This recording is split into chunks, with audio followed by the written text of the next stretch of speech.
Thank you. क्या बोले, आखिर बन ही गए। यस और नो। बड़ा लंबा इंतजार था, बड़ी बेसब्री से इंतजार था इस दिन का। थैंक गॉड, शुक्रिया भगवान का कि आज वो दिन मेरे जीवन में आया है। आज के दिन का हर उस डायरेक्ट सेलर को इंतजार होता है, आज के दिन का हर उस नेटवर्कर को इंतजार होता है जो कभी फर्स्ट डे अपनी पॉकेट से पैसे निकालकर एक फॉर्म साइन अप करता है। ज्यादातर केस में मैं क्या सारे लोग जानते हैं कि एक अनमने मन से लोग पेमेंट करते हैं। ठीक है यार, तुम आए हो, एक चांस ले लेते हैं। लेकिन ऐसा नहीं होता।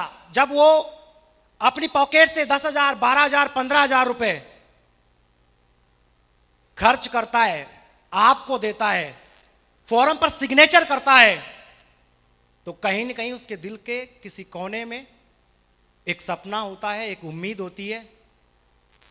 वो सपना जो आप उसे पेपर पर दिखाते हो, वो सपना, वो उम्मीद जो आप प्लान में दिखाते हो कि एक दिन आप डायमंड बनोगे, ऐसा रिकॉग्निशन मिलेगा, सोने के मुकुट पहनाकर आपको रिटायर किया जाएगा, कहीं ना कहीं उस दिन का उसको बड़ी बेसब्री से इंतजार होता है। और इसी सपने को लेकर मैंने भी एक दिन इसकी शुरुआत करी थी और वो दिन आज मेरी जिंदगी में आ गया। मैं परमपिता परमेश्वर का, श्री राधे रानी का हृदय से धन्यवाद करता हूं कि माते आपने मेरे जीवन में वो दिन दिया। इस दिन को यहां तक लाने में बहुत सारे लोगों का योगदान है। ऐसा नहीं कि यह दिन माते रानी की वजह से आ गया हो, सिंगल की उन्होंने ही कर दिया हो, या फिर सिंगल मेरी वजह से आ गया हो। हर एक का अपना अपना एक रोल अदा होता है। जब पहली बार सिग्नेचर किया जा रहा था, फॉर्म भरा जा रहा था, तब मेरे भी मन में था और माता रानी के भी मन में था। मेरा भी यश था और उनका भी यश था। आज दोनों की वजह से यह दिन मेरी जिंदगी में आया और यही दिन कल आपकी जिंदगी में आने वाला है।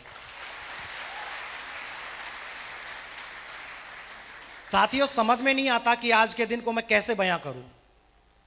इस 4 साल, 4.5 साल, 5 साल की जर्नी को मैं किन शब्दों में बयां करूं।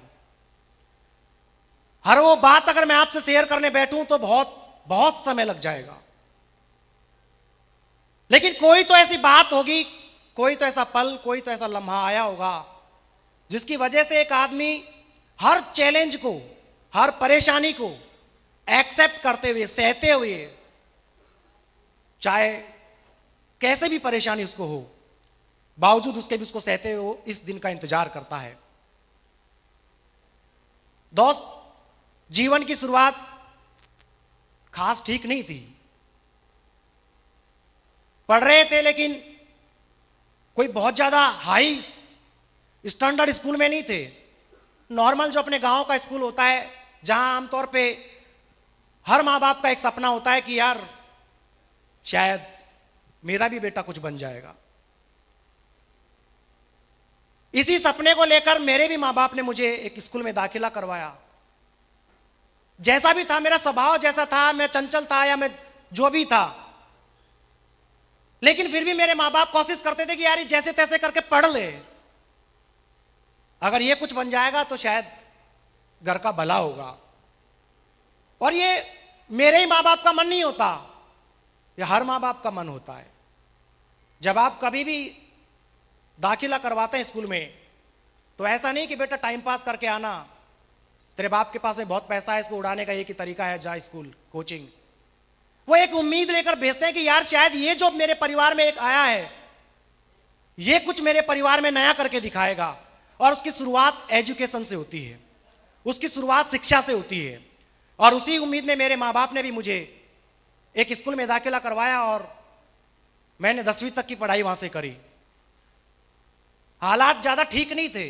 सारे लोग यहाँ मेरे परिचित ही बैठे हैं, चाहे टीम के हों, चाहे रिश्तेदार हों, चाहे मेरे परिवार वाले हों। बहुत सारी दिक्कतों के सहने के बाद चंद पैसे घर में आया करते थे। यह बात और थी कि हमारी जो रहन सहन था वो एक सिटी के अंदर था। लेकिन रोजमर्रा के लिए जेब में फूटा कोड़ा भी नहीं था, 4 आना भी नहीं था हमारे पास। और घर रोज जो चलता है वो रोज की इनकम से चलता है, मंथली इनकम से चलता है, प्रॉपर्टियां बेचकर नहीं चलता कभी भी। हमारे पास में सबसे बड़ा चैलेंज यही था कि घर कैसे चलाएं। पिताजी पहले कभी 60-65 में सरकारी जॉब लगे थे, लेकिन कुछ ऐसी परिस्थितियां बनी कि उन्होंने इस जॉब को छोड़ दिया, उस नौकरी को छोड़ दिया, और उसके बाद लंबे अरसे तक एक बीमारी से ग्रस्त रहे। जैसे तैसे इनके हालात ठीक हुए, घर चलाने के लिए इन्होंने एक चाय की दुकान डाली। हम भी दोनों भाई काम करते थे। पढ़ता था, और पढ़ने के बाद जब वापस स्कूल से आता था तो हम भी केटलियां भरकर चाय बेचा करते थे। उधर मेरे साथ के स्टूडेंट एक्स्ट्रा क्लास लेकर आ रहे होते थे, और उसी रास्ते से मैं केटली और कुल्हड़ लेकर चाय बेचने जा रहा होता था। वो धंधा भी हमसे नहीं चला। हमारे एक दादाजी हैं, उनके 100 साल अभी पूरे हो चुके। उनके पास में एक जुगाड़ था, बुग्गा, राजस्थान में बुग्गा जुगाड़, लकड़ी का इंजन वाला। उनको लगा कि बेटा अपनाइए, कोई बात नहीं, इसकी हेल्प हो जाएगी। और उन्होंने पापा को बुलाया, और वो एक जुगाड़ उनके पास में वैसे ही रखा हुआ था, खड़ा था। बहरहाल मुझे ज्यादा तो नहीं मालूम, शायद 17-15 हजार रुपए में उनको उन्होंने दे दिया कि बोला कर तुम इसे चलाओ, और इससे जो आमदनी होगी उससे अपना घर खर्च चलता रहेगा। अब ये नहीं मालूम कि किस्मत को क्या मंजूर था, लेकिन मैं जहां तक जानता हूं, और उस स्टैंड के सारे लोग गवाह हैं, 1.5 साल उस बुग्गे को मेरे पिताजी ने चलाया होगा, लेकिन एक दिन ऐसा नहीं था कि वो जहां से चला हो और जहां जाना हो सही सलामत पहुंच गया होगा। ऐसा समय आ गया कि हमारे जुगाड़ के पीछे पीछे एक खाली जुगाड़ पहले से तैयार रहता था। उसको मालूम था 1, 2, 3 किलोमीटर बाद में ये खड़ा होगा और इसकी सवारी अपने आएंगी। जब वो नहीं चला तो उसको भी खड़ा कर दिया, और उसके बाद पिताजी ने हाथ खड़े कर दिए कि अब मेरी बस की नहीं है कुछ भी करने की, मेरे से कोई धंधा नहीं होगा अब। उसके बाद जैसे तैसे करके बड़े भाई ने काम संभाला। मुझे आज भी अच्छे से याद है, एक G4S सिक्योरिटी कंपनी है, ग्रुप 4S, जिसमें किसी से 15,000 रुपए कर्ज लेकर एक दलाल को दिया कि मेरे बेटे को कहीं जॉब लगवा दे। वो एक मेरा रिश्तेदार था, मेरा एक जानकार था। उस रिश्तेदार ने 15,000 रुपए दलाली लेकर 12 घंटे स्टैंडिंग वाली ड्यूटी भैया को लगवा दी। पिताजी हम सब खुश थे घर में, बड़ा बेटा जॉब पे लग गया है, दिल्ली में काम करता है, 12,000 रुपए पगार पाएगा। लेकिन उस 12,000 रुपए के लिए वहां मेरे भाई को 12 घंटे खड़े रहना पड़ता था। इस बात का हमें मालूम नहीं था। इस बात का मालूम चला जब 4-5वें दिन जब वो परेशान होकर वहां से भाग खड़ा हुआ और वापस अपने घर चला आया। इधर पिताजी गुस्से में, उधर भाई परेशान। भाई सोचे कि मैं पापा को कैसे समझाऊं, और पापा इस बात से टेंशन नहीं थे कि भाग के आ गया। पापा को इस बात की टेंशन थी कि साला वो 15,000 रुपए जो लाके दिया है उसका क्या करूंगा, दलाल तो वापस देने से रहा। और मुझे आज भी याद है, एक झोपड़ी में वो बातें चल रही थी, और उस झोपड़ी में मैंने पहली बार मेरे जीवन में पहली बार मैंने उनको वहां रोते हुए देखा था। तब लगता था कि यार कुछ तो ऐसा करूं, क्या करूं कि मैं कभी मेरे घर वालों को रोने ना दूं, कभी इनकी आंखों में आंसू ना आए। लेकिन हाय रे फूटी किस्मत, क्योंकि मैं जहां रहता था वहां सिर्फ एक बात समझ में आती थी कि बेटा पढ़ ले, या तो सरकारी जॉब लग जाएगी, और नहीं तो कहीं ना कहीं 10-15 हजार रुपए का कहीं ना कहीं मजदूर बन जाएगा। उसके अलावा और कोई हमारी सोसाइटी में ऐसा कोई समझाने वाला, बताने वाला था ही नहीं कहीं। यही था। जिंदगी धीरे धीरे आगे बढ़ी, और आगे बढ़े। दोस्त से मुलाकात हुई, पता नहीं इनको कैसे दया आई, और उन्होंने मुझे सजेस्ट किया कि यार वैसे तो बढ़िया जो वर्ग होता है गुजरों से थोड़ा कम ही रिलेशन रखता है, लेकिन ये मेरे बचपन के फ्रेंड थे। इन्होंने थोड़ी सी दया दिखाते हुए मुझे बिठाकर समझाया कि बोलकर देख बेटा बात ऐसी है, आने वाला जमाना जो है वो मोबाइल का जमाना होने वाला है, और अगर इस टेक्निक को रिपेयर करने का काम तुमने सीख लिया तो तुम अपना गुजर बसर कर सकते हो। इन्हीं की बात को मानकर मैंने मोबाइल कोर्स करने का प्लान बनाया, लेकिन जो सबसे बड़ी समस्या ये थी कि मुझे 12,000 रुपये फीस जमा करानी थी। मेरे पिताजी मेरे सामने बैठे हैं, ये गवाह है इस बात के। जब मैंने इनसे बिठाकर कहा कि मुझे कुछ सीखना है, मुझे कुछ करना है, तो जैसा कि आपके हमारे संग में होता है ना, मेरे चाचा ने भी करी थी, मेरे फुप्पा ने भी करी थी, मेरी बुआ ने भी करी थी, कुछ नहीं होता। ऐसे मेरे पापा ने भी मेरे को बहुत सारे एग्जाम्पल दिए।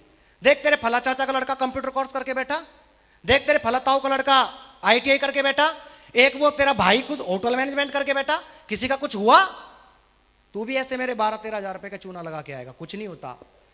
वो उनकी जगह सही थे क्योंकि उनको माहौल ऐसा ही मिला हुआ था, जहां देखा वहां असफल लोगों की संख्या थी।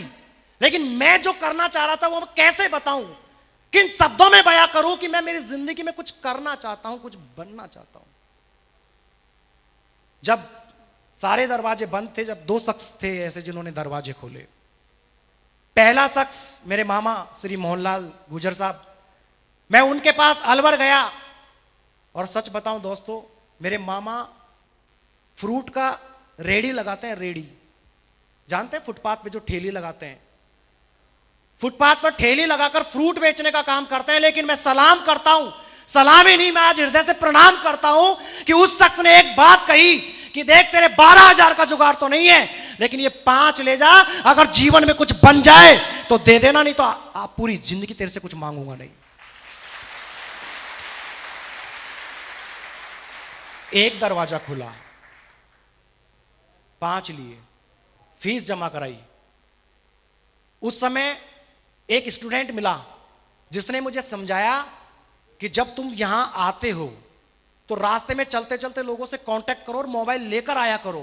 जो सीनियर स्टूडेंट है वो रिपेयर करेंगे फ्री में, और जब वहां दोगे तो पैसा मिलेगा। आने जाने का खर्चा उससे निकालने लगा। लगभग दीपावली के आसपास का टाइम था, और 7 दिन की कॉलेज ने छुट्टी दी, लेकिन मैं 1 महीने तक नहीं गया। मैं किसको बताता कि मैं क्यों नहीं जा पा रहा। सारे दरवाजे बंद थे। एक मामा था, उनसे भी ले लिया। एक और दरवाजा खुला जो शायद मेरे बचपन से और पापा की जवानी से लेकर अब तक आज भी इनके खून के भाई से भी ज्यादा गहरा रिलेशन अगर कोई है, उस शख्स का नाम है नरसीराम सैनी, जो महज एक दुकानदार हुआ करता था, किराए पे रहता था हमारे बाहर ही। जब उसने मुझे देखा, पूछा क्या हुआ, तुम तो कहीं जाते थे जयपुर। उनके पास बैठा, उनको समझाया कि अंकल जाता तो हूं, लेकिन अब सेकंड इंस्टॉलमेंट देने के लिए मेरे पास पैसा नहीं है, मैं कहां से भरूं उस पैसे को। उस शख्स ने दूसरा दरवाजा खोला और मुझे 5,000 रुपए दिए और कहा कि 2,000 का जुगाड़ कहीं और से कर, मैं 5 तुझे दे सकता हूं, और ये जब तेरी मर्जी हो तब मुझे लौटा देना, नहीं तो मैं किराए में से काट दूंगा। और वो 5 लेकर मैं अजमेरा कॉलेज गया, और अजमेरा कॉलेज के प्रिंसिपल से बोला कि सर, अगर जीवन में कभी हृदय से किसी का भला करना चाहते हो तो ये 2,000 का माफीनामा मुझे दो, मेरे पास सिर्फ इतना ही है देने को। इसकी एवज में चाहे आप मुझे सर्टिफिकेट मत देना, चाहे और कुछ मत देना, लेकिन मेरे पास इससे ज्यादा पैसा देने को नहीं है। और कहते हैं कि जब सच्ची शिद्दत से किसी को चाहा जाए तो पूरी कायनात आपका साथ देती है। और उस अजमेरा कॉलेज के प्रिंसिपल ने मेरे 2,000 रुपये माफ करे, मैंने कोर्स सीखा। 6 महीने मैंने जयपुर में काम किया। उसके बाद जब कहीं काम नहीं मिला तो फिर दोबारा इन्हीं की दुकान पर 1.5 साल मैंने नौकरी करी, और फिर इन्होंने ही मुझे बांदीकुई शहर में एक छोटी सी दुकान, जिसे हम मोबाइल हॉस्पिटल के नाम से जानते हैं, वो दुकान खुलवाई, और साथियों वहां से मेरा जीवन चलना शुरू हुआ। दुकान खुलने के बाद काम अच्छा, मोबाइल रिपेयरिंग, हाथ लगाने के पैसे पानी में गिर गया, सुखा दो उसके पैसे, खूब काम करता था। 15-20 हजार रुपये महीना कमाने लगा, जिंदगी ठीक ठाक चलने लगी। ठीक ठाक जिंदगी चली रही थी कि अचानक एक और दलाल आया, और उसने कहा कि बोलकर अगर तुम जीटी का काम ले लोगे ना तो तुम्हारी इनकम 10 गुना बढ़ जाएगी। लालच किसको नहीं होता? 10 गुना डबल हो जाए तब भी चलेगा। बताओ जी करना क्या है? एजेंसी लेना है, इसकी डिस्ट्रिक्ट का काम लेना है, सेल्स का, सर्विस का, ट्रेनिंग का काम आपको मिल जाएगा और खूब पैसा कमाओगे। 1.5 लाख रुपए नॉन रिफंडेबल सिक्योरिटी जमा कर ली, उसके बाद सेटअप वेटअप में पैसा खर्च कर दिया, प्रचार प्रसार किया। मेरे अंकल है, इन्हीं की दुकान में मैंने दुकान किराए पे ली, पूरा सिस्टम लगाया। 4 महीने में एक अठन्नी नहीं कमाया, आखिरकार उसको बंद करना पड़ा और वापस चला गया उसी मोबाइल हॉस्पिटल पे और जीवन जीने लगा बढ़िया से। 2013 में बेटा हुआ, खुशियां बहुत थी कि बेटा हुआ है। एक बेटी के बाद में मधुर अस्पताल में सारे लोग, 1 बजे के तकरीबन डिलीवरी हुई, सिजेरियन। शाम को नालगढ़े का प्रोग्राम हमारे राजस्थान में आमतौर पे सब जगह से होता ही है। शाम को नालगढ़े का प्रोग्राम चल ही रहा था, खुशियां चल रही थी, लड्डू बांटे जा रहे थे, सारे लोग खुश थे। हमें मालूम नहीं था कि काल हमें घेरने वाला है। सब लड्डू खा रहे थे, गीत चल रहे थे। अचानक फोन आया कि तुम सबसे पहले हॉस्पिटल पहुंचो। सोचा कि वैसे ही कॉल कर रहे होंगे, शायद पार्टी वार्टी मांग रहे होंगे, स्टाफ को मीठा मीठा खिलाने के लिए कह रहे होंगे। नजरअंदाज किया 10 मिनट, लेकिन दोबारा कॉल आया डॉक्टर साहब का और कहा कि बोलकर मैं समझा रहा हूं, समझ नहीं रहा क्या तू? सबसे पहले हॉस्पिटल पहुंच। और जैसे ही ये बातें हुई, कुछ लोग और हमारे साथ हॉस्पिटल पहुंचे और जब हम हॉस्पिटल पहुंचे तो एम्बुलेंस बाहर तैयार खड़ी थी और सिर्फ हाथ पकड़कर एम्बुलेंस में धकेल दिया, गेट बंद कर दिया, जाओ जयपुर। समझ में ही नहीं आ रहा क्या हो रहा है ये। देखा एम्बुलेंस में मैडम लेटी हुई थी, वो डॉक्टर जो सिजेरियन, जिसने सिजेरियन सर्जरी करी थी वो उसमें था, हॉस्पिटल का स्टाफ उसमें था, वो भी रो रहे थे। और उधर देखा तो madam on table death condition में, सारा ब्लड उनका बह गया था। समझ में नहीं आया। आदरणीय अंकल जी साथ में थे, डॉक्टर साहब की गाड़ी में बैठकर ये आगे आगे, एम्बुलेंस में पीछे पीछे। लाइफ लाइन एक हॉस्पिटल है जयपुर जगतपुरा में, उसमें पहुंचे और पहुंचने के बाद जब हमने उनको एडमिट कराया तो उन्होंने तो कह दिया कि बोलकर ये तो काफी देर पहले ही एक्सपायर होगी, तुम कहां लाए हो इसको। लेकिन डॉक्टर जानता था कि शायद कोई अनहोनी घटना घट जाएगी। डॉक्टर ने उम्मीद नहीं छोड़ी। डॉक्टर संग में था और उसने कहा कि बोलकर चिंता मत कर, चाहे कुछ भी करना पड़े, अगर दुनिया में अगर इसका इलाज है ना तो कहीं से भी करवाऊंगा, लेकिन करवा के लाऊंगा, तू चिंता मत कर, मैं तेरे साथ में हूं। और लाइफ लाइन हॉस्पिटल में उनको एडमिट किया और 27 दिन आईसीयू में रहने के बाद, तकरीबन 8-10 लाख रुपए खर्च करने के बाद इनको जीवन दान मिला। और उस समय जिंदगी के सारे सपने टूट गए थे। अब तो बस ये लगता था कि जैसे तैसे करके जिंदगी में ये जो कर्जा हुआ है ये उतर चला जाए और जिंदगी को काट लूं कैसे भी करके, तो भी मेरी जिंदगी बहुत बढ़िया होगी। लेकिन ऊपर वाले को कुछ और ही मंजूर था। थोड़े दिन बीते, ये ठीक हुई, समय और बीतता चला गया। लेकिन कहते हैं कि जो करने वाला जो व्यक्ति होता है ना, उसकी चाहते कभी रुकती नहीं है।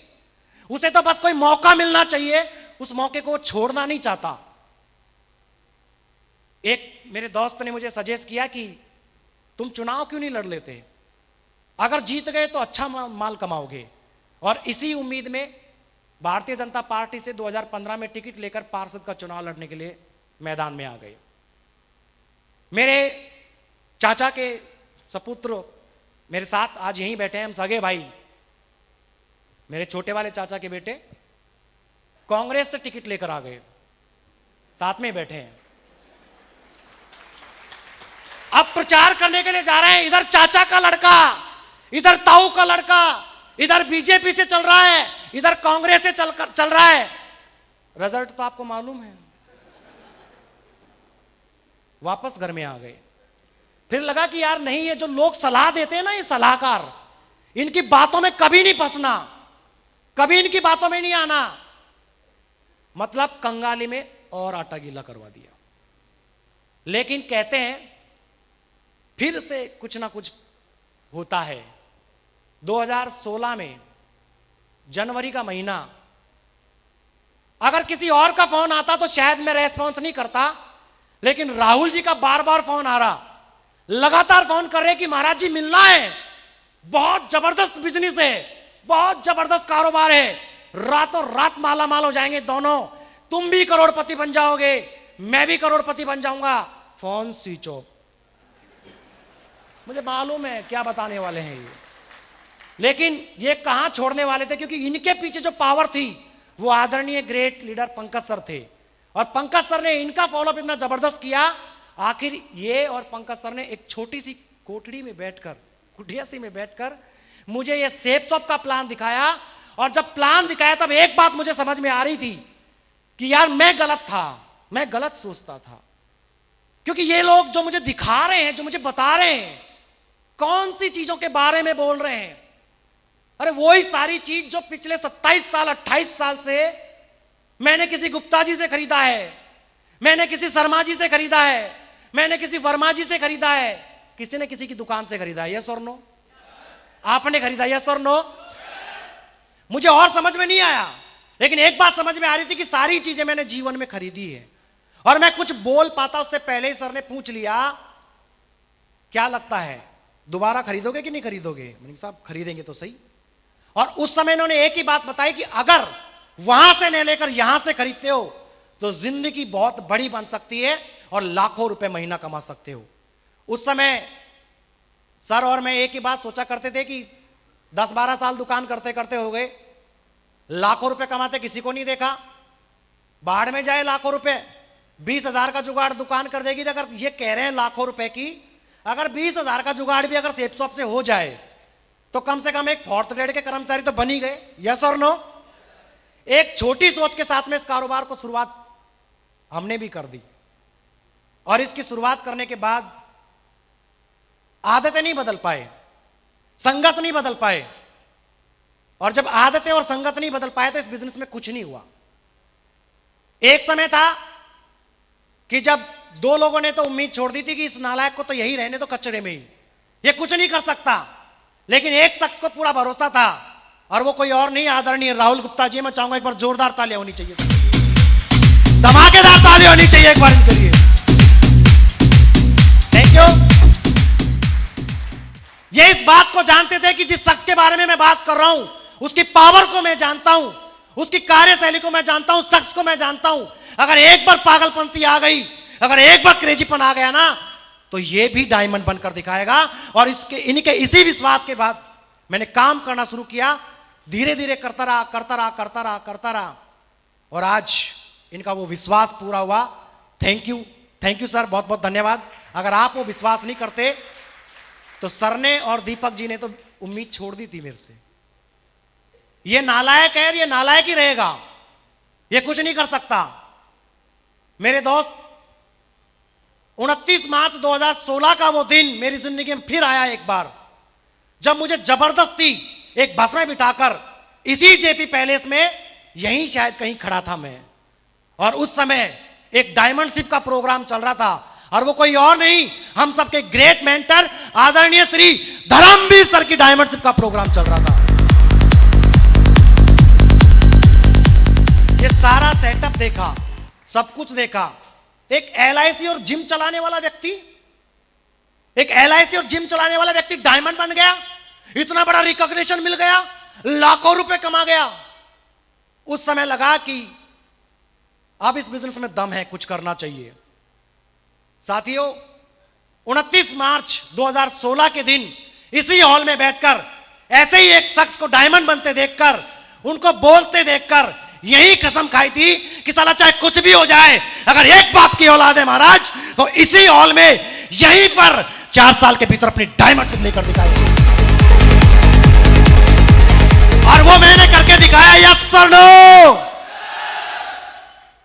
आज इस हॉल में बहुत सारे लोग बैठे हैं, कांप रहे होंगे अंदर से, करके दिखाऊंगा। इसी हॉल में कुछ लोग बैठे होंगे, कब बोलेगा तू, कब जाएगा। एटीट्यूड अपना अपना है। खून बह रहा था रगों में एकदम तेज धार से, बस सर छोड़ दो यहां से, अब बहुत सुन लिया, अब तो फील्ड में जाना है, काम करना है। लेकिन थोड़े समय तो काम किया, एक समय के बाद थोड़ा सा सुई लगा दिया किसी ने, नहीं इसमें कुछ नहीं होता, कुछ नहीं मिलेगा आपको, और मैं भी रुक गया था साथियों। लेकिन कहते हैं अगर किसी व्यक्ति के पीछे काम करने का एक स्ट्रॉन्ग कारण होता है तो दुनिया में उसे फिर कोई प्रॉब्लम नजर नहीं आती, सब चैलेंज नजर आते हैं, और उस चैलेंज को वो एक्सेप्ट करते हुए आगे बढ़ता है और एक दिन यहां पहुंचता है। मुझे एक पल याद है आज भी, एक डायमंड शिप में देख रहा था, और एक डायमंड शिप में एक डायमंड साहब बता रहे थे, उन्होंने एक टास्क दिया था मुझे। हॉल में तो 2000 लोग थे, लेकिन मैं मेरी क्यों कह रहा हूं, क्योंकि जब वो बात कर रहे थे तो सिर्फ इस हॉल में मुझे लगा कि सिर्फ महाराज बैठा है और कोई नहीं है। वो टास्क सिर्फ मेरे लिए है, और उस टास्क में उन्होंने एक ही बात बताई कि मेरे दोस्त, अगर आपको लगता है कि ये काम इंपॉर्टेंट नहीं है, ये काम अच्छा नहीं है, या इस काम को क्यों करें, तो आज एक काम करना, अपने घर जाना, और अपने घर जाने के बाद आधी रात को जब आपका पूरा परिवार एकदम गहन नींद में सो रहा हो, चैन की नींद में सो रहा हो, आधी रात को आप जगना, अपने बीवी, अपने बच्चों, अपने बूढ़े माँ बाप के मुंह से शॉल को, उस रजाई को उठाना, और घड़ी के साथ 3 मिनट तक कभी उनके चेहरे को, कभी अपनी घड़ी को, कभी उनके चेहरे को, कभी अपनी घड़ी को 3 मिनट तक लगातार देखना, और एक पल के लिए सोचना कि अगर आप ना हो तब भी क्या ये लोग इसी चैन के साथ इस नींद को ले सकते हैं।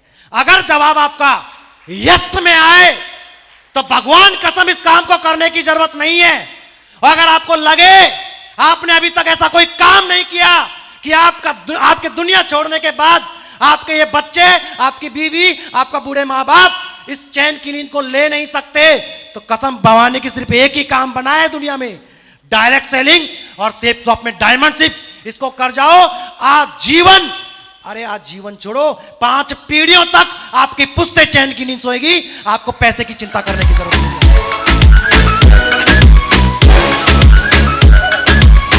Thank you. और एक बात, जब हम हॉस्पिटल में 1 महीना बिता रहे थे, उस समय नीचे ऐसे लेटे हुए थे, आदरणीय अंकल जी बैठे थे, मेरे ससुर साहब मेरे साथ में थे, काफी सारे लोग थे। अंकल ने, मुझे नहीं मालूम, शायद मजाक में कहा होगा, मे भी सीरियस कहा होगा, अंकल ने एक बात कही कि बोलकर, ठेठ देहाती भाषा में सुने, बोल करे, छोरा एक बात बता, अरे ये तो तेरी बीवी थी, तेरी घरवाली थी, ये हॉस्पिटल के अंदर है, तू हॉस्पिटल के बाहर है, ये आईसीयू में है, तू तो जुगाड़ कर सकता है। अगर ये उल्टा हो जाता, अगर इसकी जगह तू आईसीयू में होता और तेरी बीवी बाहर होती, तो सच बता क्या ये इतने 10 लाख का जुगाड़ कहीं से कर पाती क्या? आप बताओ, कर पाती क्या? उस समय लगा कि यार बात तो सही है, अरे ये तो मैं बाहर था, मैं कहीं भी जाकर ला सकता था, किसी से भी मांग सकता था, लेकिन अगर यही घटना मेरे साथ घट जाए, परिवार के किसी मुखिया के साथ घट जाए, तो बेचारी ये कहां जाती, किससे पैसा मांगती, किस तरीके से मांगती, लोग क्या सोचते, क्या कहते। उस समय एक बात लगती थी कि दुनिया में पैसा तो कमाना है, चाहे कुछ भी करना पड़े, लेकिन ऑप्शन नहीं मिल रहा था, रास्ता नहीं था कोई भी। कहां से कमाऊं? दुकान से? रात को 10 बजे तक बैठ लो तब भी 20,000 से ज्यादा नहीं आता था। उस समय एक बात समझ में आई जब डायरेक्ट सेलिंग में आया तब, कि अगर दुनिया में पैसे वाला बनना है तो मनी पावर के पीछे मत भाग। अरे जिस दुनिया में तुम रह रहे हो उस दुनिया में मैन पावर के पीछे जो भागा है, दुनिया में वही मनी पावर को जानता है और वही मनी पावर कमा सकता है। मैन पावर के पीछे भागो। अगर एक आदमी 1 घंटे काम करता है और अगर नीचे 1000 लोग हैं तो 1000 घंटे काम हो गया, लेकिन प्रभु ने तो तुम्हें 24 घंटा दिया है। और ये बात मुझे समझ में आ गई। उसके बाद लोग कहते कि साहब प्लान दिखाने जा रहा हूं, लेकिन कोई सुनता नहीं है, बड़ी प्रॉब्लम है। लेकिन मुझे ये प्रॉब्लम नजर नहीं आती थी। मुझे जब मैं घर आता था तो मेरे बीवी बच्चे नजर आते थे, मेरे माँ बाप नजर आते थे मुझे, कि अगर मैं प्लान नहीं दिखाऊंगा, अगर मैं फॉलोअप नहीं करूंगा, तो फिर मैं इनका क्या कर सकता हूं, इनका जीवन कैसे बनेगा। दोस्त, जब इनका चेहरा देखता था, जब इनसे आकर मिलता था, तब फील्ड की सारी प्रॉब्लम मुझे बहुत छोटी नजर आती थी, बहुत छोटी नजर आती थी। मुझे आज भी याद है, बहुत सारे लोग, मेरे पास में भी ढेर सारे कारण थे नेगेटिव होने के, बहुत सारे कारण थे। मेरे आदरणीय अपलाइन ने एक बार मेरे से कहा कि बोलकर टाइगर राजगढ़ चलते हैं, मीटिंग करके आएंगे। चलो सर चलते हैं। जल्दी जल्दी में सुबह निकल गए, खाना पीना घर से नहीं खाया, मां ने खूब कहा, लेकिन व्यवस्था नहीं बनी खाने की, नहीं खा पाए। मैंने सर को बोला कि सर थोड़ा मामला गड़बड़ है। बोलकर चिंता मत कर, हमारे यहाँ बसवा पड़ता है एक बीच में, उसकी गूंजी बहुत फेमस है, बोलकर गूंजी खिलाऊंगा बढ़िया वाली। अपलाइन साथ में, भूख लग रही है, गूंजी खाएंगे। बसवा आया, मैंने कहा कि सर जगह आ गई। बोलकर नहीं, मीठा नहीं, राजगढ़ बाईपास पे कचौरी वाला है, बहुत जबरदस्त कचौरी देता है, तू दोनों तक खा जाएगा, ऐसी कचौरी है। राजगढ़ पहुंच गए। राजगढ़ पहुंचने के बाद मैंने सर वो कचौरी वाला, बोलकर सुन मीटिंग करने जा रहे हैं, अरे वहां पर बोलना पड़ेगा, अगर खा के चलेंगे तो शायद बोल नहीं पाएंगे, एक बार मीटिंग हो जाए फिर भरपेट खाएंगे। वापस आए, जैसे ही राजगढ़ में वापस घुसे, उस चौराहे पर पहुंचे, मैंने कहा, मैंने देखो सर मजाक तो करना नहीं है, भूख बहुत तेज लग रही है, खाना तो खाऊंगा ही तब चलूंगा, अब आगे नहीं चलूंगा। उस समय मेरा अपलाइन जो मेरे साथ में था बाइक से उतरा, पास बुलाया, कहा, बोलकर सुन बेटा ऐसा है, जेब में सिर्फ 10 रुपया है, और ये 10 रुपए भी मैं इसलिए खर्च करना नहीं चाहता, अगर इस भरी गर्मी में ये पंचर हो गई ना, तो ना तो तेरी हिम्मत है धक्का मारने की, ना मेरी हिम्मत है धक्का मारने की। मैं बबंडर कर सकता था, मैं चिल्ला सकता था, अपलाइन भूखा, अपलाइन की जेब में 10 रुपया, कहते हैं लाखों कमाओगे, करोड़ों कमाओगे, झूठ बोलते। कारण था यस और नो। मैं कारण पे नहीं गया, उसी साथ उसी पल इनका हाथ मेरे कंधे पर था और इनकी आंखों में एक विश्वास था, और उन्होंने कहा कि बोलकर सुन, आज बेशक जेब में 10 है, चिंता मत कर, मैं तेरे साथ में हूं, तू मेरे साथ में है, एक दिन ऐसा पल लाएंगे लाखों रुपए जेब में होंगे। आज 1.5 लाख का मोबाइल इनकी जेब में है, तो 1.5 लाख का मोबाइल मेरी जेब में है। Thank you. हो सकता था नेगेटिव, कारण था, आवाज नहीं आ रही, कारण था, हो सकता था, लेकिन कारण नहीं। इनकी बातों में, इनकी आंखों में, इनमें जो विश्वास था, उस विश्वास के दम पर आज ये भी डायमंड है और ये शख्स भी डायमंड है। दम चाहिए, दम आप में है, आप में है, खून खोलना चाहिए, जिद होनी चाहिए, एक पागलपन होना चाहिए किसी भी चीज को पाने के लिए। आप में है क्या? वाकई में आप में है? बहुत सारे चैलेंज आते हैं, पैकेज साहब शॉर्ट आ गया, काय की कंपनी, पैकेज में साहब ये प्रॉब्लम आ गई, क्या दिक्कत आ गई। मुझे सिर्फ एक ही चीज नजर आती थी कि मेरे परिवार के लिए इस दुनिया में सबसे बेस्ट ऑप्शन है सिर्फ डायमंड शिप, क्योंकि मेरे अपलाइन ने मुझे समझाया था, मेरे अपलाइन ने मुझे बताया था, और एक ही बात बताई थी कि बोलकर सुन इधर बैठ, डॉक्टर बन सकता है ना, वकील बन सकता है, वकील मन की ना, अच्छा एक्टर बन सकता है, गलत फहमी हो कहीं तू खूबसूरत मानता हो अपने आप को, मन की ना, बोलकर पॉलिटिशियन बन सकता है, मैंने पूछो ही मत इसकी, तो इसमें तो कोई चांस ही नहीं है, तो बोलकर कोई आर्किटेक्ट बन सकता है, मन की ना, सीए बन सकता है, मन की ना, पायलट बन सकता है, मन की ना, तो तू क्या बन सकता है, मन की आप बताओ। बोलकर एक ही काम है तेरे जीवन में, तू सिर्फ डायमंड बन सकता है, और इसके लिए कोई क्वालिफिकेशन नहीं, कोई एबिलिटी नहीं, कुछ नहीं, कोई रंग नहीं, कोई भेद नहीं, सिर्फ एक चीज चाहिए। जानना चाहते हो? जानना चाहते हो? सिर्फ आप में जिद और आपका एक्साइटमेंट चाहिए, फिर पूरी दुनिया आपकी मुट्ठी में होगी। यस और नो? यस और नो? बन जाओगे। प्रॉब्लम को मत देखो, हर धंधे में प्रॉब्लम है, हर धंधे में दिक्कत आती है, लेकिन यहां जब अचीवमेंट इतना बड़ा है, रिकॉग्निशन इतनी बड़ी है, फिर प्रॉब्लम मुझे इतनी छोटी नजर आती है। कहां प्रॉब्लम नहीं होती सर, कई बार बताते हैं अक्सर, एक बार एक आदमी था, मेरी तरह ही था, सूट बूट पहन के निकल रहा था घर से, अपनी कंपनी में जा रहा था, अपनी बढ़िया गाड़ी निकाली चमचमाती, रास्ते पर देखा एक किनारे पर एक गर्भवती महिला दर्द के मारे थोड़ी कर्रा रही थी, तो इंसानियत जागी और उसने कहा कि बोलकर थोड़ा हेल्प कर देनी चाहिए।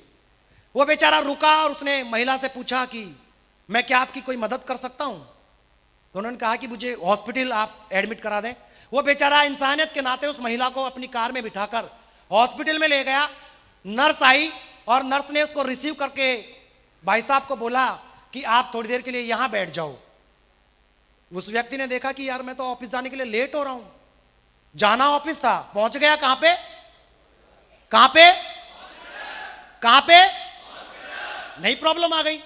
जाना तो ऑफिस में था लेकिन पहुंच गया हॉस्पिटल। लेकिन उसने सोचा हो सकता है कि शायद इसकी मदद के लिए कोई चीज के लिए कहे नर्स, तो मैं 1-2 मिनट और रुक जाता हूं। थोड़ी देर बाद में नर्स आई और नर्स ने कहा कि बोलकर भाई साहब बधाई हो, आप पापा बन गए हैं। वो व्यक्ति बोला बोलकर सिस्टर ये औरत मेरी नहीं है, मैं इसका पति नहीं हूं। बोलकर कैसी बात कर रहे हो, किसकी औरत है ये? बोलकर ये तो राह चलते मुझे मिली थी, इंसानियत के नाते इसकी हेल्प करने के लिए मैं इसको यहां लेकर आया हूं। नर्स ने कहा कि बोलकर चुप, झूठ बोलते हो तुम एक्सेप्ट नहीं कर रहे हो इस बच्चे को, ये तुम्हारी बीवी है, ये तुम्हारा बच्चा है। बोलकर ना ये मेरा नहीं है। नई प्रॉब्लम आ गई। जाना कहां चाह रहा था, पहुंच कहां गया, अब एक नया और ये। उसने कहा कि बोलकर चलो उस महिला से पूछते हैं, वही सच्चाई बताएगी। तो वार्ड में ले जाया गया। वार्ड में गया, वहां पूछा उस महिला से कि बोलकर बताओ बहन क्या यही तुम्हारे बच्चे के बाप हैं? अब पता नहीं वो महिला किस मूड में थी, उसने कह दिया बोलकर हाँ जी यही मेरे बच्चे का बाप है। अब एक नई प्रॉब्लम आ गई, यस और नो? आवाज नहीं आ रही, यस और नो? जाना कहां चाह रहा था, पहुंच कहां गया? बात और बढ़ गई, बात और बढ़ गई। तो होटल प्रशासन, हॉस्पिटल प्रशासन ने पुलिस को बुला लिया। जब पुलिस आई, पुलिस ने कहा कि भाई डंडे वंडे मार के पूछेंगे। फिर भी जब कोई रिजल्ट नहीं निकला तो डॉक्टर ने कहा कि बोलकर देखो ऐसा है, अभी इसका डीएनए टेस्ट कर लेते हैं और डीएनए टेस्ट से पता चल जाएगा कि वाकई में ये इस बच्चे का बाप है कि नहीं है। ठीक है, अच्छा तरीका है। टेस्ट हुआ। टेस्ट होने के बाद एक कोने में बैठा था, नर्स आई, हंसते हुए आई, बोलकर सर आप सही कह रहे थे, आप ईमानदार थे, वो लेडी झूठी थी, आपका बच्चा नहीं है। आपकी डीएनए रिपोर्ट में तो ये आया है कि आप कभी बाप ही नहीं बन सकते। अब वो बंदा एक कोने में तो बैठा ही था, ऐसे सर पकड़ के बैठ गया। पूरा हॉस्पिटल एकदम खुश, अरे हाँ ये आदमी सही था, ये औरत झूठ बोल रही थी। सारा हॉस्पिटल एकदम खुश हो गया। उस नर्स की नजर उस व्यक्ति पे पड़ी। नर्स आई, बोलकर सर अब तो ये क्लियर हो गया कि ये बच्चा आपका नहीं है, अब क्यों रो रहे हो? उस व्यक्ति ने क्या कहा, जानना चाहते हो? चाहते हो? ऐसे नहीं बताएंगे, चाहते हो? उसने कहा कि बोलकर मैडम मैं इस बात के लिए नहीं रो रहा कि ये बच्चा मेरा है कि नहीं है, मैं तो इस बात के लिए रो रहा हूं कि घर में जो 2 खेल रहे हैं वो किसके हैं। प्रॉब्लम कहीं भी आ सकती है, लेकिन अगर आपका टास्क बड़ा है, आपका लक्ष्य बड़ा है, अगर आपके ड्रीम बड़े हैं, तो फिर प्रॉब्लम बहुत छोटी होती है। दोस्त, जीवन में कभी भी बहुत सारी प्रॉब्लम आई, बहुत सारे चैलेंज आए, लेकिन कभी भी उन प्रॉब्लम्स को मैंने देखा नहीं, सिर्फ सॉल्यूशन का काम किया।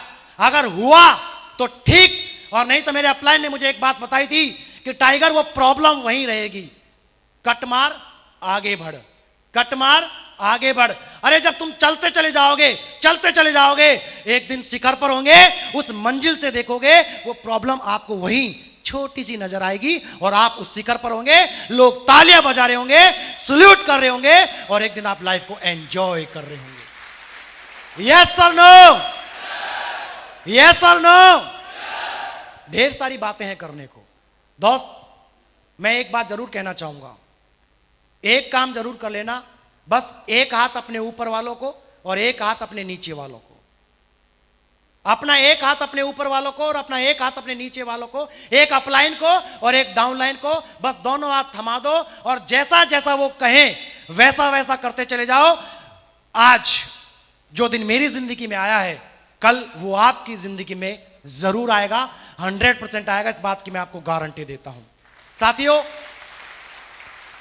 जाने से पहले मैं एक बात और कहना चाहूंगा। ये भाग्य की बात है, किस्मत की बात है, पुण्य की बात है कि मुझे हिंदुस्तान जैसे देश में जन्म लेने का मौका मिला। कोई पुण्य ही रहा होगा जिसकी वजह से राजस्थान जैसी वीरों की धरती पर मुझे जन्म लेने का मौका मिला। अरे कोई ना कोई पुण्य ही रहा होगा जिसकी वजह से मुझे बांदीकुई जैसे खूबसूरत शहर में गुर्जर जाति में जन्म लेने का मौका मिला। अरे कोई ना कोई पुण्य रहा होगा जिसकी वजह से मुझे ऐसे माँ बाप मिले। कोई ना कोई पुण्य रहा होगा जिसकी वजह से मुझे सेफ शॉप जैसी ग्रेट कंपनी मिली। अरे कोई ना कोई पुण्य तो जरूर रहा होगा जिसकी वजह से मुझे रॉयल ड्रीमर्स में काम करने का मौका मिला। अरे कोई ना कोई पुण्य तो जरूर रहा होगा मेरे दोस्त, रॉयल ड्रीमर्स में भी मुझे भगवान श्री सत्येंद्र प्रसाद सर की टीम में काम करने का मौका मिला। और कोई ना कोई पुण्य जरूर रहा होगा उसमें भी द ग्रेट लीजेंड अजय पंडित जी, राकेश प्रसाद जी और हमारे बाकी सारे अपलाइनों के साथ मुझे काम करने का मौका मिला। इतने सारे पुण्य का मुझे कुछ ना कुछ मिला। आज मैं एक बात जरूर कहना चाहता हूं कि इतने सारे पुण्य के एवज में अगर आज मुझे इतना कुछ दिया है और भगवान अगर तेरे पुण्य के घड़े में अगर रत्ती भर पुण्य बाकी है और उसकी एवज में अगर वो कुछ मुझे देना चाहे और मैं अगर उसकी एवज में कुछ मांगना चाहूं तो मेरे दोस्त सिर्फ मैं इतना चाहता हूं, इस हॉल में बैठा हुआ हर एक शख्स डायमंड है, डायमंड है, डायमंड है, डायमंड है, डायमंड है, डायमंड है और सिर्फ डायमंड है। यस और नो, यस और नो। अगर रत्ती भर भी पुण्य बाकी है तो सिर्फ आपकी डायमंडशिप मांगता हूं, लेकिन जिद चाहिए है, जोश चाहिए है। आज जो दिन मेरी जिंदगी में आया है वो कल आपकी जिंदगी में आए, ऐसी शुभकामनाएं मेरी, आप मेरी डायमंडशिप में आए, मेरे सेलिब्रेशन में आए। आप लोगों ने आकर जो 4 चांद लगाए हैं, इस खुशी में मैं सच कहूं हृदय से मैं आप सभी का धन्यवाद करता हूं। और अपनी बात को समाप्त करने से पहले मैं जरूर 4 लाइन कहना चाहूंगा। दोस्त, इस दुनिया में कुछ भी परमानेंट नहीं है। बहुत सारे लोग गारंटी मांगते हैं जबकि गारंटी खुद की भी नहीं है। वो लिखने वाला तो लिख सकता, मुखराज जी कई बार कहते हैं ला स्टाम्प पेपर ला, मैं लिख के देता हूं, लेकिन तू दूसरा ये ला कि तू इसको पूरी करने के लिए तू खुद रहेगा। खुद का पता नहीं है। मैं जरूर कुछ कहना चाहूंगा, इस दुनिया में कुछ भी परमानेंट नहीं है। इज्जतें, शोहरतें, उल्फतें, चाहते सब कुछ तो इस दुनिया में रहता नहीं। इज्जतें, शोहरतें, उल्फतें, चाहते सब कुछ तो इस दुनिया में रहता नहीं। आज मैं हूं जहां कल कोई और था। इज्जतें, शोहरतें, उल्फतें, चाहते सब कुछ तो इस दुनिया में रहता नहीं। आज मैं हूं जहां कल कोई और था। अरे ये भी एक दौर है, वो भी एक दौर था।